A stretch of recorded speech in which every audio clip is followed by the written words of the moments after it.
Godavari express లో దోపిడీ జరిగింది. విశాఖ నుంచి హైదరాబాద్ వస్తున్న ఒకే కుటుంబానికి చెందిన ముగ్గురు ప్రయాణికులకు మత్తుమందు ఇచ్చిన దుండగులు బంగారం సూట్ కేసు ఎత్తుకెళ్లినట్లు సమాచారం. ఈ సంఘటనకు సంబంధించి పూర్తి సమాచారం మా కరెస్పాండెంట్ వాసు అందిస్తారు. వాసు, చెప్పండి, ఈ దోపిడీకి సంబంధించి రైల్వే పోలీసులకు కంప్లైంట్ అందిందా? వాళ్ళు ఏం చెప్తున్నారు? ఇంతకీ దోపిడీ చేసింది కో ప్యాసింజరా లేకపోతే అతనికి సంబంధించి వివరాలు ఏమైనా తెలిసాయా?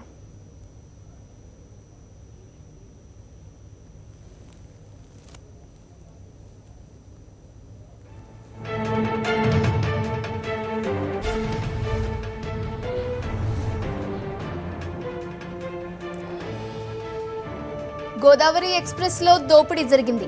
విశాఖ నుంచి హైదరాబాద్ వస్తున్న ఒకే కుటుంబానికి చెందిన ముగ్గురు ప్రయాణికులకు మత్తుమందు ఇచ్చిన దుండగులు బంగారం సూట్ కేసు ఎత్తుకెళ్లినట్లు సమాచారం.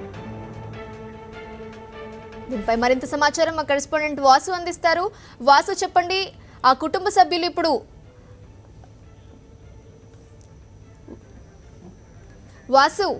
ఆ కుటుంబానికి సంబంధించిన వారు ఎవరైనా ఇప్పుడు స్పృహలోకి వచ్చారా? వారు ఏం చెప్తున్నారు? దోపిడీకి పాల్పడింది ఎవరైనా కో ప్యాసింజరా? వారికి సంబంధించి వివరాలు ఏమైనా తెలిసాయా?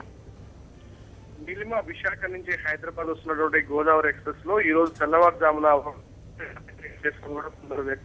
దుండగులు కూడా వాళ్ళ కూలింగ్స్ లో మొత్తం మంది ఇచ్చి వాళ్ళ నుంచి నగదు కూడా మొబైల్స్ తీసుకెళ్ళి వీళ్ళు లాస్ట్ స్టేజ్ చేసిన అప్పల్లి రైల్వే స్టేషన్ చేసిన తర్వాత కూడా వీళ్ళు సిబ్బంది గుర్తించి ఉంటా వీళ్ళని నాంపల్లో ఉన్నటువంటి గ్లోబల్ తరలించారు. వీళ్ళు ఇంకా కూడా స్కూల్లో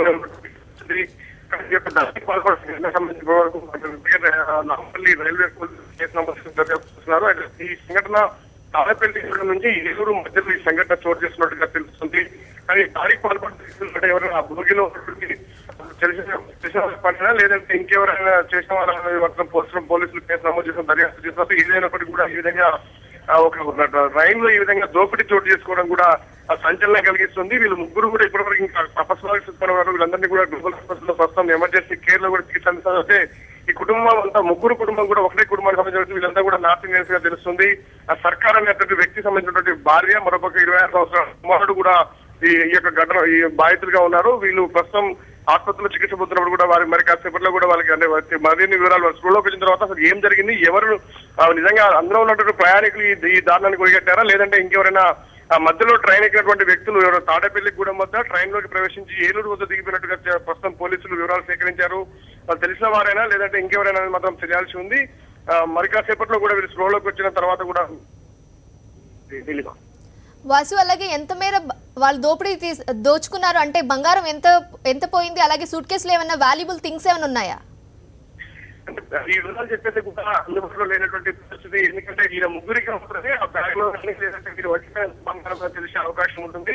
వీళ్ళు ముగ్గురు కూడా ఇంకా స్కూల్లోకి రాని పరిస్థితులు కూడా ప్రస్తుతం ఇది సంబంధించిన బంధువులు కూడా ఆసుపత్రిలో చేరుకున్నారు. కానీ వాళ్ళ దగ్గర ఎలాంటి డీటెయిల్స్ లేవు. కేవలం వాళ్ళ బంధువులు చెప్తున్నటువంటి వ్యక్తి వాళ్ళతో మాట్లాడడం జరిగింది. వాళ్ళంతా కూడా విశాఖ నుంచి హైదరాబాద్ వస్తున్నటువంటి పరిస్థితుల్లో ఈ సంఘటన చోటు చేసుకొని చెప్తున్నారు.